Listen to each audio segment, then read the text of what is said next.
Yo, what up? So, may gagawin tayo ngayon. Nakikita nyo yung plato ko ngayon. Ayan. 59. Tapos 12 sa likod. Ngayong araw na to, dumating na yung ating malaking chain ring. Ito na siya. Tadang! Ano siya? Ito yung ano niya. TJC. Tapos 64 teeth. So isasalpak natin dito sa ating screen ang 64 teeth.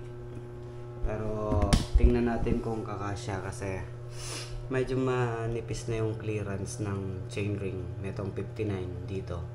So titingnan natin kung kasya ba yung 64. Sana magkasya talaga, pero kung hindi, gagamitan natin ng ng spacer sa bottom bracket. Lalagyan natin ng isa. Tangina, sana gumana kahit wala ng spacer, kasi ayoko nang may spacer.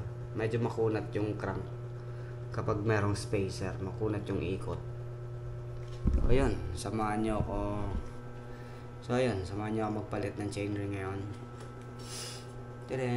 From 59/12 to 64/12 ratio, kasi bukas may car free Sunday. So pupunta tayo, magka-car free tayo sa Ayala gamit ang 64/12 na ratio. Ito na yung mga gagamitin natin. Gamit tayong Allen wrench. Hindi ko alam kung ba't nilabas ko itong malalaking Allen wrench, pero isa lang naman ang kailangan ko dito, hindi dalawa.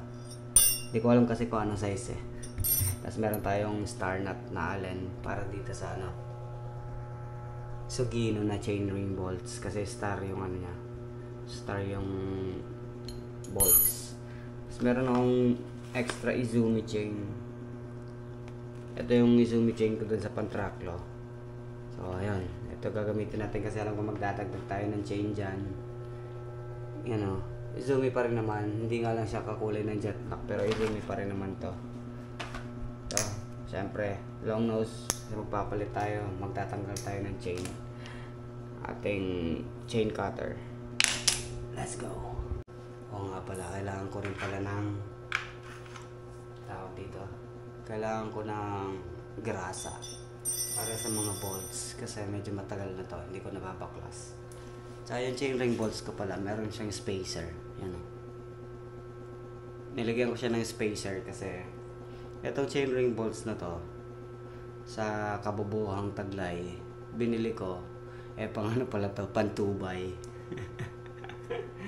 Medyo tanga no? Pantubay, binili mo para sa 1x single speed na chain ring. So tanga talaga. Pero medyo mahal yung ganito sa pang single lang, no? Sa pang isang chain ring lang. Nasa 3,000 plus ata yung chain ring bolts. Para doon, para sa dito sa pang fixie. Ito kasi nakuha ko pantubay. Nabili ko na siya ng 2,000 mahigit. Hindi ko alam kung magkano eksakto. Basta 2,000 mahigit. So gamit tayo na to.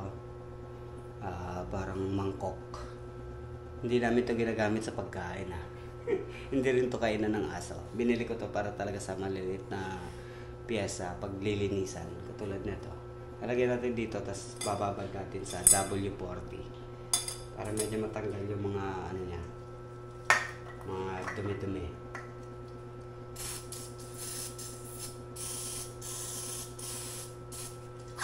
Habang tinatanggal yung ibang chain ring bolts. Natanggal na natin yung mga bolts, tapos nababad na natin dito. Babad lang natin siya ng konti sa W40 para matanggal yung mga dumi-dumi sa bolts.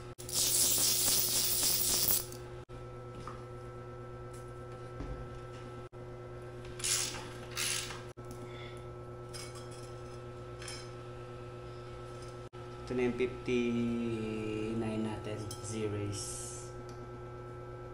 Hindi ko pa rin to i-out kasi kailangan ko pa rin to.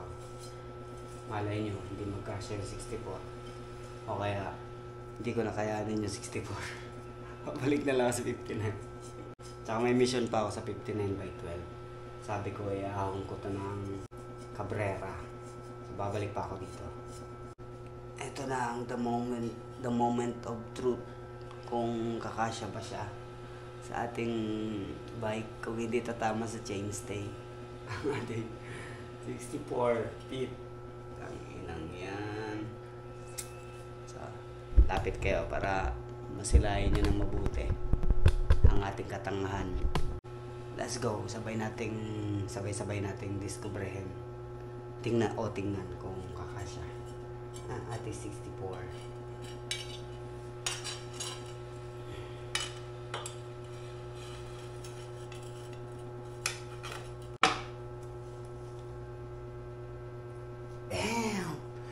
Damn. Sobrang ganun.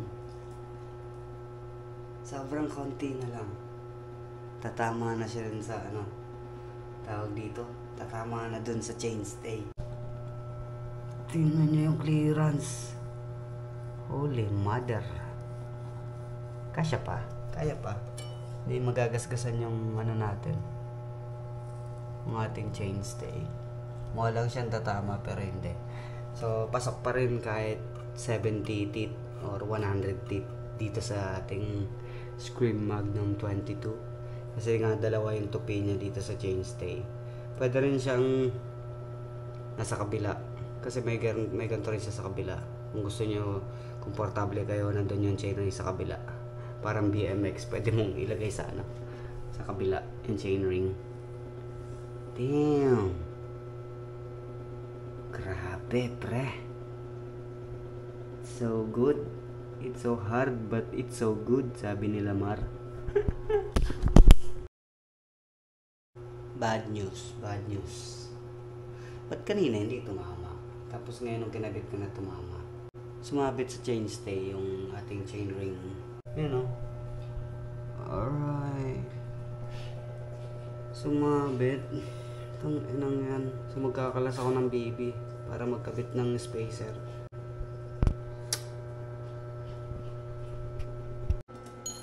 So yun na nga. Meron tayo ditong dalawang spacer.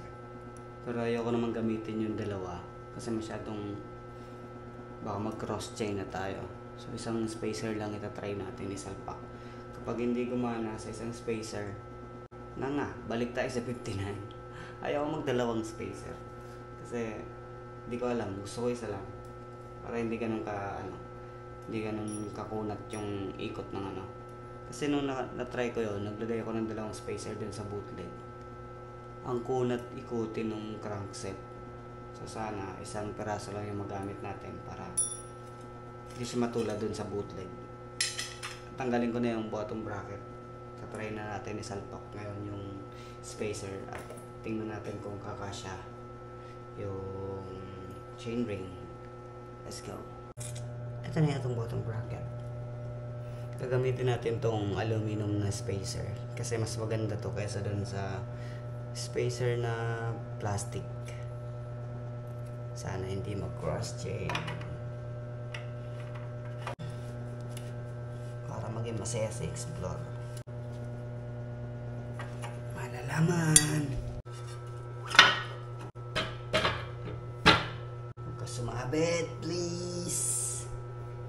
Kinangin na mo. Mukhang may magandang balita. Hindi ko pa siya naigpitan masyado pero mukhang maganda yung balita natin. Ang tanong na lang dito kung magiging smooth ba yung ikot ng ating crankset. Try mo.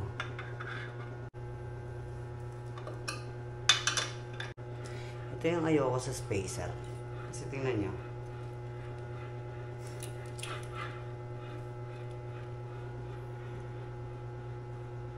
Pero good news, hindi na siya sumabit.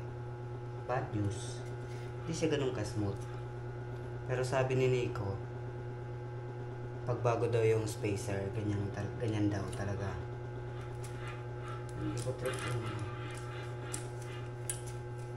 Wala naman siya pakiramdam na parang pero syempre makakabawas pa rin yun sa sipa. Kasi medyo makunat yung crankset. Pero hayaan na natin. Try muna natin. Sana wag mag-cross chain. Yun na lang. Sana wag cross chain. Meron ako nakikitang problema. Hindi ko alam kung ano. Hindi ko alam kung bakit. Fit na naman yung mga bolts, pero kapag inikot mo siya, yung chainring gumaganon yung chainring. So, pag inikot mo siya, meron siyang part na ang laki ng clearance, tapos pag inikot mo naman sa kabila, merong sobrang liit ng clearance na tumatama na siya dito sa sa bike skin na napunit. Pakinggan nyo, diba? Tapos tingnan nyo dito,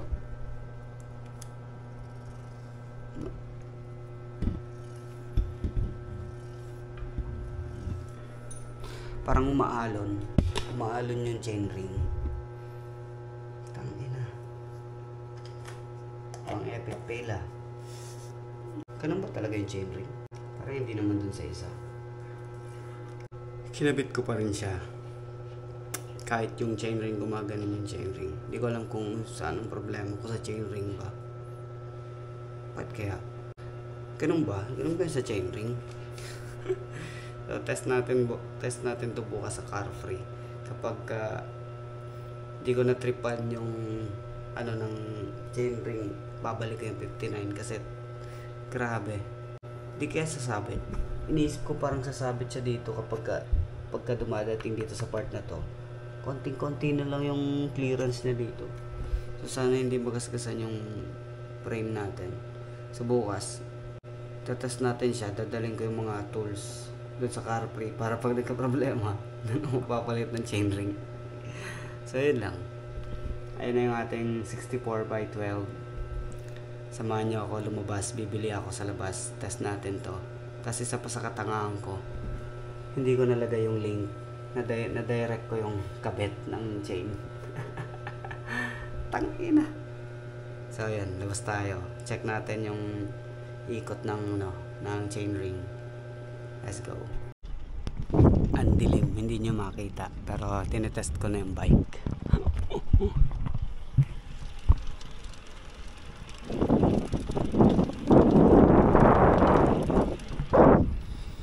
Para wala namang pinagbago sa 59.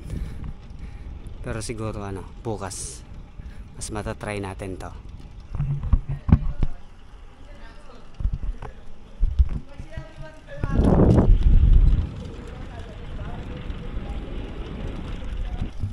So yun, hanggang dito lang yung video natin. Kita-kita na lang tayo bukas sa car free. Let's go.